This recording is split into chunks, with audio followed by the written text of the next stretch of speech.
Hello everyone, welcome to the commerce achiever platform. आज इस video के थ्रू हम कंटिन्यू कर रहे हैं अपनी ऑर्गेनाइजेशन की थ्योरी। और अभी जो एग्जिस्टिंग चैप्टर चल रहा है हमारा वो चल रहा है environment, external environment of the organization. हमने ऑलरेडी कवर कर लिया एनवायरनमेंट में इंटरनल एंड एक्सटर्नल एनवायरनमेंट क्या होता है।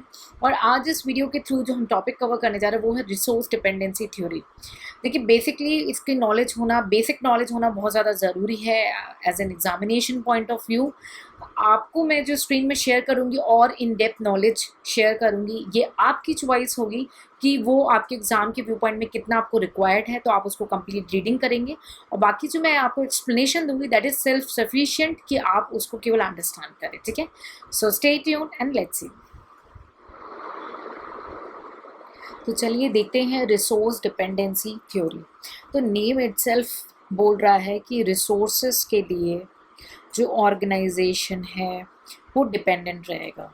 ये थ्योरी ये एक्सप्लेन करती है। ठीक है, फिर भी हम एक ओवरव्यू लेते हैं कि क्या ये प्रेजेंट करता है रिसोर्स डिपेंडेंसी थ्योरी।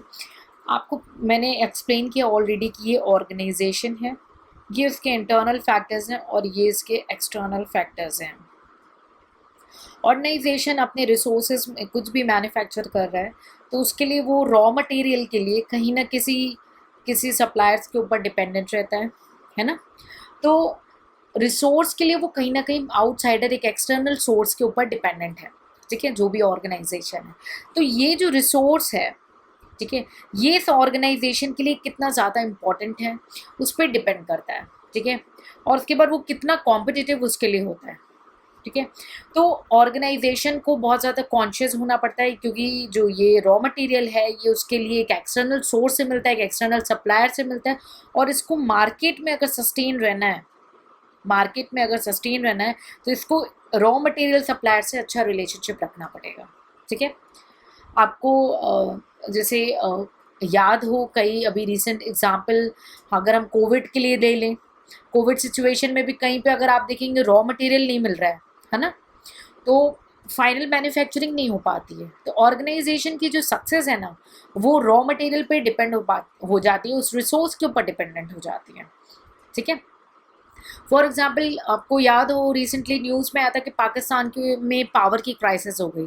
तो बहुत सारी ऑर्गेनाइजेशन ने क्या किया, अपने खुद के पावर प्लांट्स लगा दिए। ठीक है, अपने, ताकि उनको जो शॉर्टेज है पावर की वो ना हो। ठीक है, तो उन्होंने क्या किया, रिसोर्स को क्या किया, कैपिटलाइज कर दिया।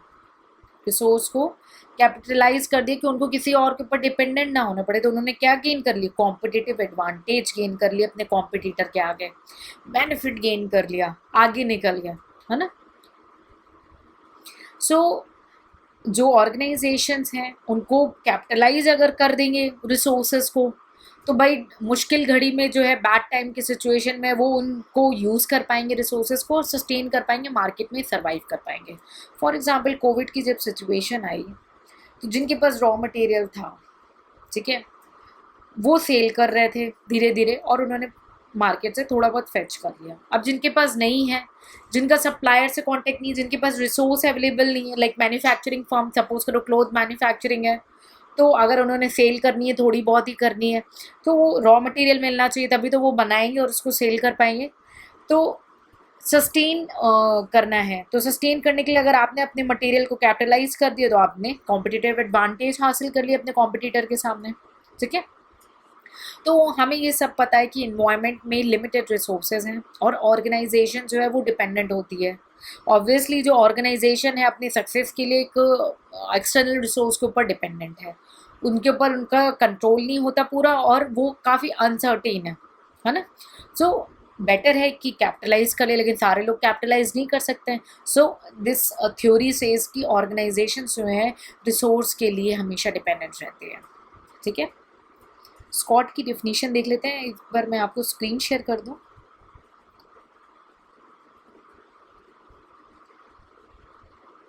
देखिए, इसमें मैंने काफ़ी डिटेल आपको दी हुई है क्योंकि काफ़ी कोर्सेज के स्टूडेंट्स जो हैं इसको रेफ़र करते हैं। तो आपको जितने मार्क्स का क्वेश्चन आएगा उतने मार्क्स की डिटेल्स लिखनी है। मैंने इसमें थोड़ी सी एक्स्ट्रा नॉलेज दे दी है, थ्योरीज़ में मैं थोड़ी आपको एक्स्ट्रा नॉलेज शेयर करूँगी। ठीक है, तो एक बार इसको रीड कर लेंगे प्लीज़। ठीक है, स्कॉट की डिफिनीशन दिखाना चाहती हूँ, इसलिए आई एम मूविंग अहेड। ठीक है, ये रही आपकी स्कॉट की डिफिनीशन। क्या बोलते हैं स्कॉट्स? बोलते हैं कि जो एक्सटर्नल कंट्रोल है रिसोर्सेज का, वो मैनेजरियल जजमेंट को काफ़ी इम्पैक्ट करता है।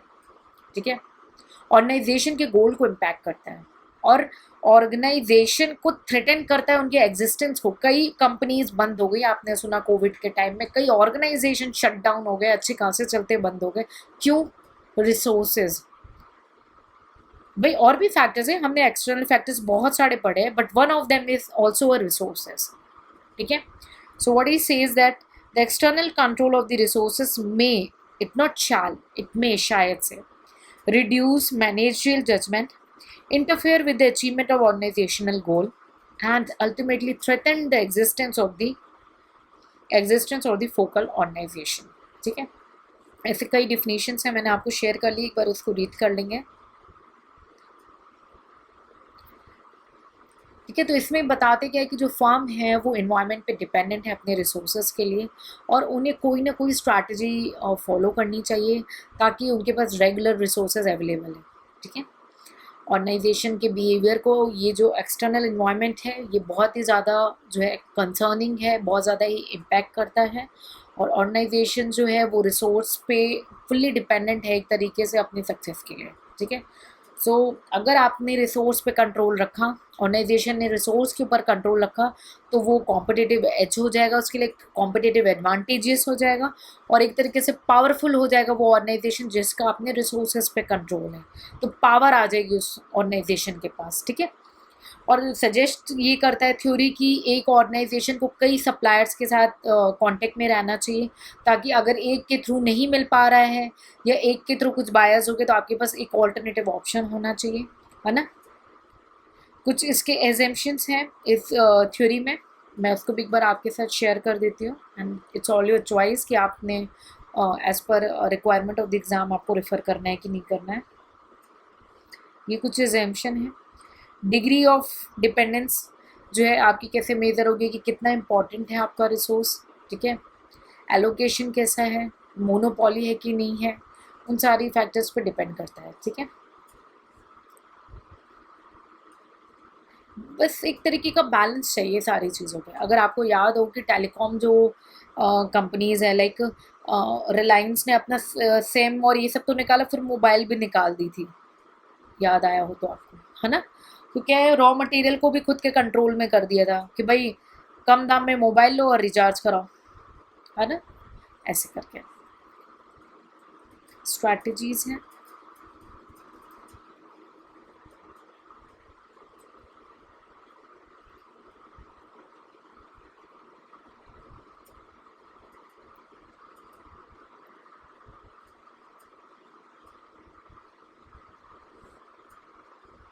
ठीक है, ये अप्रोचेस हैं।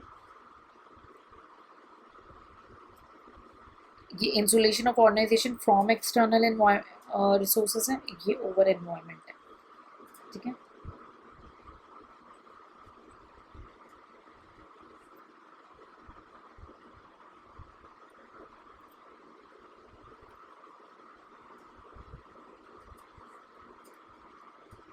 भाई कंट्रोल कैसे करेंगे, प्रेस्टीज है, आपने एडवर्टीजमेंट कराई, पब्लिसिटी कराई, एग्रीमेंट एंटर किए। ठीक है, कोई आउटसाइडर का डायरेक्टर है कंपनी का, तो वो भी इम्पैक्ट कर सकता है आपके ऑर्गेनाइजेशन के एनवायरनमेंट को। मर्जर हैं इंडियन एलीज के साथ, किसी आउटसाइडर के साथ, की पर्सनल यानी कोई हायरिंग, आप ये सारे टॉपिक्स ना फ्यूचर वीडियोस में चैप्टर्स के बड़े बड़े पार्ट्स हैं, हम उस पर खूब डिटेल में डिस्कस करेंगे। ठीक है, यहाँ पे जस्ट एज इन ब्रीफ आप देख लेंगे और इस एग्जाम्पल को लिंक कर लेंगे। फ्यूचर वीडियोस में हम इसको काफ़ी डिटेल में कवर कर लेंगे। ठीक है, तो जस्ट एक ओवरव्यू आपको रहना चाहिए कि रिसोर्स डिपेंडेंसी थ्योरी क्या है। ठीक है, और मैंने आपको ऑथर्स की डिफिनीशन भी शेयर कर दी है। इसको मेन आपको कॉन्सेप्ट क्लियर होना चाहिए, बिकॉज एग्जाम में स्ट्रेट अवे नोट नहीं लिखने आता है, बट स्टिल जो लिंकेज आएगा 10 to 15 मार्क्स में आपको उसके अकॉर्डिंग वेटेज 300 वर्ड्स में लिख देने होंगे।